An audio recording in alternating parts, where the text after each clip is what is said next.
Après avoir étudié la peinture et la lithographie aux Beaux-Arts de Cornouailles et de Rennes, Michel Chausse-Pied découvre les procédés de gravure en taille douce grâce à Roland Sénéca en 1972. Il s'attache à retranscrire la nature telle qu'il l'aperçoit depuis sa fenêtre ou son jardin, mais aussi lors de ses nombreux voyages à travers le monde. Rencontre avec l'artiste dans son atelier empli d'histoire. C'est un mélange de pointe sèche et d'eau forte. Parce que chaque procédé, vous le savez sans doute, a ses inconvénients et ses avantages. Il y a la pointe sèche qui a un certain velouté et l'eau forte qui a beaucoup de rigueur. Et en alternant des attaques à l'eau forte et puis des retouches à la pointe sèche, on arrive, je crois, à un résultat qui correspond à peu près à ce que je désire. Vous voyez que je suis figuratif, j'aime bien une certaine précision, je suis assez pinailleur dans mon genre, mais je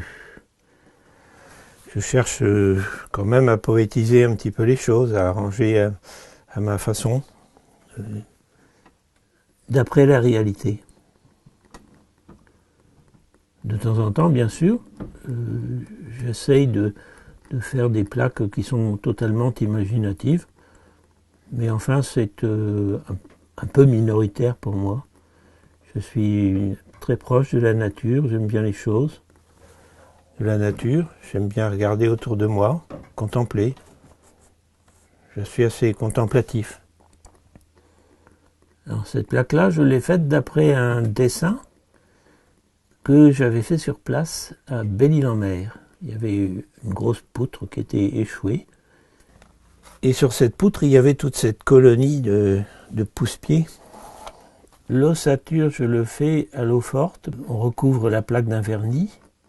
On dessine dessus. Et c'est l'acide qui, ensuite, creuse le métal aux endroits où le métal a été mis à nu selon le dessin. Mais seulement l'acide est bête. Il ne se pose pas d'état d'âme, lui. Il attaque tout de la même façon. Donc ça va être parfaitement plat. Alors si on retouche à la pointe sèche, on peut donner du velouté, accentuer certaines choses. Au contraire, on peut en atténuer certaines avec le brunissoir si on veut. Ces techniques de taille douce, d'eau forte, pointe sèche et tout ça, je n'ai pas appris ça à l'école. À Quimper, quand j'étais étudiant à l'école des Beaux-Arts, j'avais appris la gravure sur lino, entre autres. À Rennes, j'ai fait beaucoup de lithographie, mais l'eau forte, la pointe sèche, le travail sur plaque de métal, comme ça, je n'avais jamais fait. J'ai rencontré ça en 1972, grâce à Roland Sénéca de Douarnenez, qui m'a donné les premiers rudiments. J'allais à Douarnenez le soir, je rencontrais René Quéré, je rencontrais Georges Perros, qui était là aussi, l'écrivain. Et puis il y avait un préparateur en pharmacie, il y avait un potache, il y avait toutes sortes de gens comme ça, c'était très sympathique. Et puis au bout de 5 ou 6 fois, Roland m'a conseillé, j'ai acheté ma presse, j'ai acheté des livres, et puis je me suis lancé tout seul parce qu'à l'époque les graveurs c'était très très très très rare. Petit à petit on sélectionne ses papiers, on voit lesquels rendent le mieux,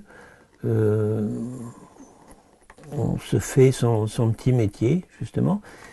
Et c'est ça qui est bien avec les graveurs, c'est que chacun échange volontiers ces petits trucs, tous ces secrets d'alcôve, si on peut dire. Les graveurs échangent volontiers entre eux parce que on sait très bien que on ne sera pas copié. Chacun se fait son métier à soi, avec ce qu'il peut faire, selon ce qu'il veut faire, et puis voilà. Je crois que si j'ai rencontré la gravure, c'est à cause de Jean Frélot. Jean Frélot était un aquafortiste contemporain de mes grands-parents, c'est-à-dire né vers les années 1870 à peu près, et qui sont morts dans les années 50. Et Jean Frélaud, j'ai eu la chance de voir 2 expositions de lui, particulièrement une à Vannes, à la Maison de la Culture de Vannes. Et quand j'en suis sorti, je me suis dit, si je ne rencontre pas ces procédés, si je ne fais pas ça, je ne progresserai plus, je vais me frustrer de quelque chose de passionnant. Et c'est comme ça que, par hasard, j'ai rencontré ensuite Roland Sénéca, qui m'a donné les premiers rudiments de gravure, et j'ai tout de suite été passionné. Vous voyez ? Et Jean Frélaud, c'est quand même un petit peu mon saint patron. Bon, il y a bien d'autres graveurs que j'aime beaucoup, anciens ou modernes. Les anciens, par exemple Rembrandt. Il y a des graveurs contemporains aussi que j'aime beaucoup. J'ai cité Nadejda tout à l'heure, je trouve que ce qu'elle fait est merveilleux. Laurent Shkolnik aussi. Mais il y a Jean-Michel Mathieu-Marie à Paris.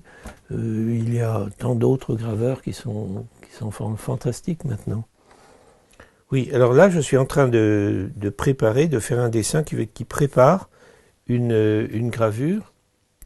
Et c'est d'après une peinture que j'ai faite, et d'après un arbre qui n'est pas loin de chez moi, qui est qu'on voit depuis les fenêtres.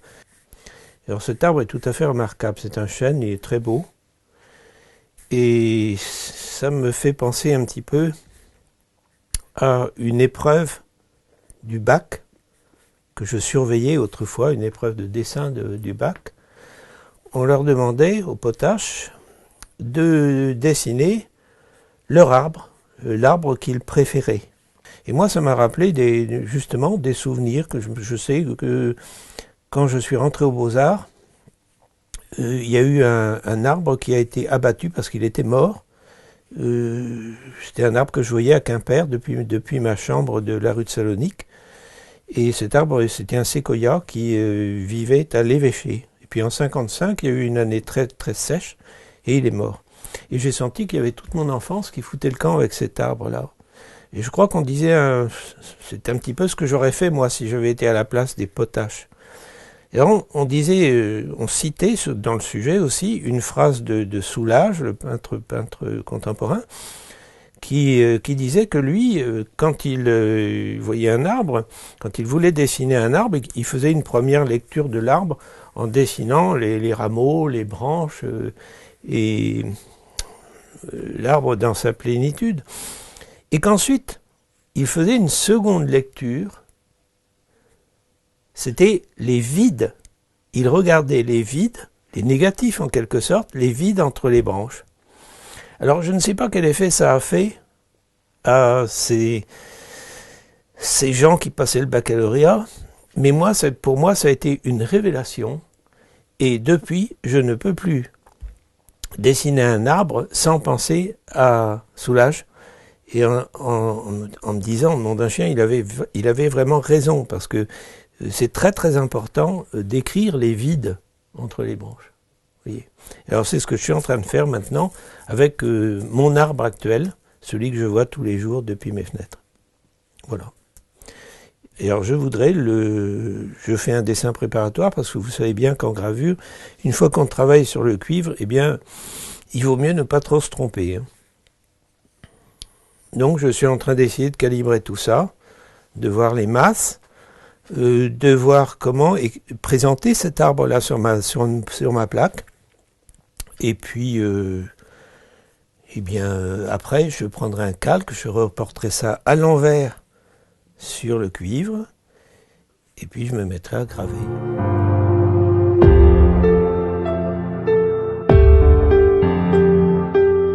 Qui doit être d'ailleurs au musée, qui reflète un univers peut-être inspiré un petit peu de la presqu'île de Crozon, justement, mais la mer s'est retirée, il y a des fractures, dues sans doute à des tremblements de terre assez intenses. Il y a une famille qui cherche à survivre dans cet univers chaotique. C'est un peu ce qui peut se passer peut-être si la Terre continue à se réchauffer, on ne sait pas. Il y a celle-ci qui est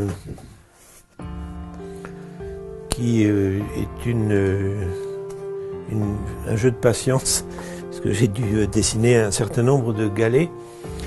Et c'est une image de mon île favorite, ma petite île favorite qui est l'île Molène. Qu'est-ce que je peux vous montrer encore?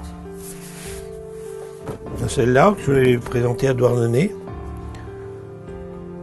c'est à l'autre bout du monde. Ça, c'est le sud de l'Amérique du Sud. Ce sont les canaux de Patagonie, côté chilien. Alors, celui-là s'appelle le Seno de Ultima Esperanza. C'est le canal de la dernière chance. C'est monsieur Diego de Almagro qui, un siècle après Magellan, je crois, a voulu chercher un autre passage pour passer de l'Atlantique au Pacifique. Et là, il s'est planté, parce que on peut aller jusqu'au glacier, mais après c'est fini, c'est terminé.